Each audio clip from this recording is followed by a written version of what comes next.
ഇന്നത്തെ രാഷ്ട്രീയേതര പോഴത്തരങ്ങൾ തുടങ്ങാം. ഏവർക്കും സ്വാഗതം. കുബുദ്ധികളുടെ തമ്പുരാനായ ചാണ്ടി സാർ തൻ്റെ ആവനാഴിയിലെ പാരകളെല്ലാം പുറത്തെടുത്തു തുടങ്ങിയിട്ടുണ്ട്. തെരഞ്ഞെടുപ്പ് അടുത്തപ്പോൾ ഇറക്കാൻ കരുതി വച്ചിരുന്ന ലാവ്ലിൻ പാര ഇതാ ചാണ്ടി സാർ ഇറക്കിയിരിക്കുന്നു.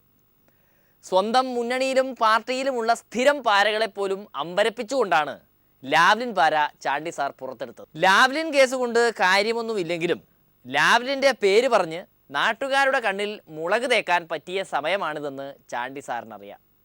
മാണി സാറിൻ്റെ ചോരയൂറ്റി കുടിച്ച ശേഷം ഇപ്പോൾ തെരഞ്ഞെടുപ്പ് അടുത്തപ്പോൾ മാണി സാറിനെ വിശുദ്ധനാക്കാനുള്ള മാജിക്കും ചാണ്ടി സാറിനറിയാം.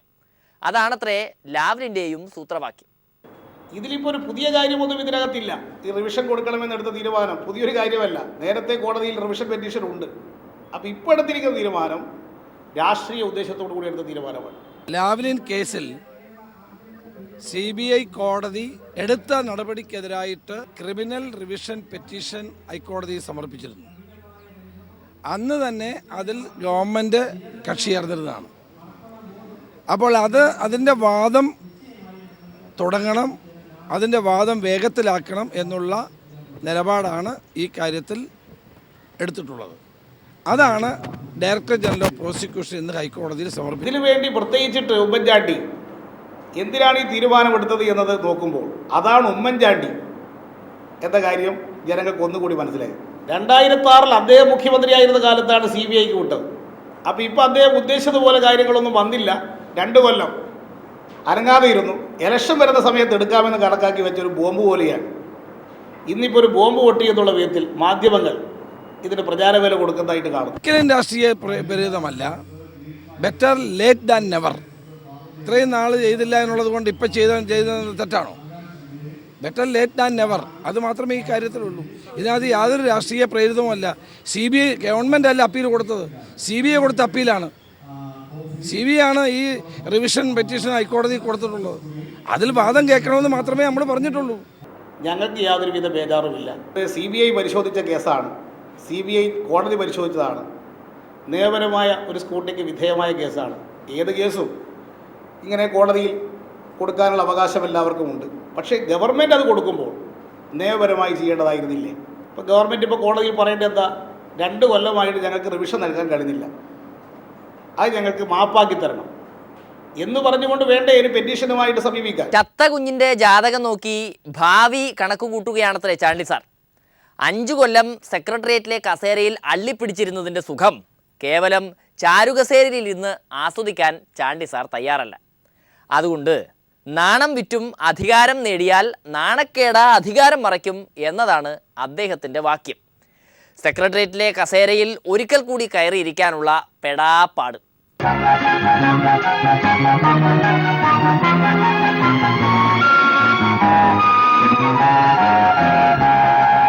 ഒരു വട്ടം കൂടിയെന്നോർമകൾ മേയുന്ന തിരുമുറ്റത്തെത്തുവാൻ മോഹം.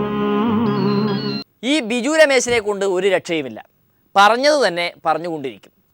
വെള്ളാപ്പള്ളി സാറിനെ ഇച്ഛ വരപ്പിച്ചിട്ടേ അടങ്ങൂ എന്ന വാശിയിലാണ് അദ്ദേഹം കളത്തിലിറങ്ങിയത്. പക്ഷേ ഇപ്പോഴും വെള്ളാപ്പള്ളി സാറും ചെന്നിത്തലാജിയും കള്ളനും പോലീസും കളിക്കുകയാണത്രേ.